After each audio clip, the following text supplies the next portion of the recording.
Bora fazer pão caseiro? Então, na sequência, eu vou colocando 10 colheres de açúcar cristal. Vou colocar também 1 colher de óleo, o óleo que você preferir. 1 colher rasa de sal, colher de sopa, tá, gente? E aí, na sequência, eu vou colocando já 2 xícaras de trigo. Vou colocar mais uma lá pro final. E aí, eu coloco um ovo. Na sequência, eu já venho colocando 1 xícara de água. 1 xícara de água aqui. E aí dou aquela misturada, já venho colocando o fermento. O fermento eu coloquei 10 gramas, que equivale a 1 colher de sopa. Então eu coloquei 1 colher de sopa de fermento para poder trabalhar com vocês, que vocês usam o fermento biológico. Então eu tive que comprar para acompanhar a receita com vocês.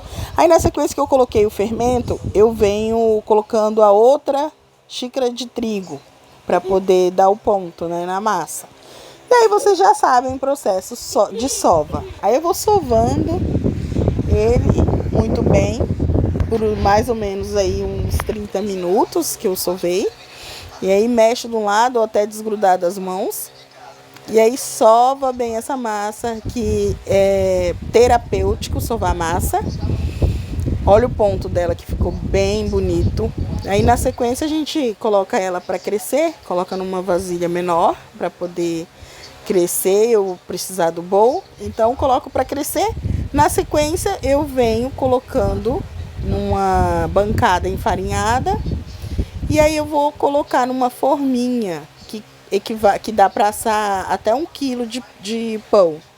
Então eu moldo ele do jeito que eu quero. Aí eu venho com uma forminha enfarinhada, aquelas de como que chama? Bolo inglês. E aí eu enfarinho ela com manteiga e farinha, ou óleo e farinha, tanto faz. Aí depois que crescer, eu vou passar uma manteiguinha por cima, no caso margarina. E aí eu vou colocar umas amêndoas fatiadas, mas é só porque eu tenho em casa, pessoal. Mas dá um charme no pão. Como eu tenho, então eu vou espalhar em toda a massa, isso depois que cresceu. E aí eu já vou colocar no forno em seguida. Coloco as castanhas, passo a manteiga, coloco as castanhas, que são as amêndoas. E aí na sequência forno, olha que lindão. O que vocês acharam da minha receita de hoje?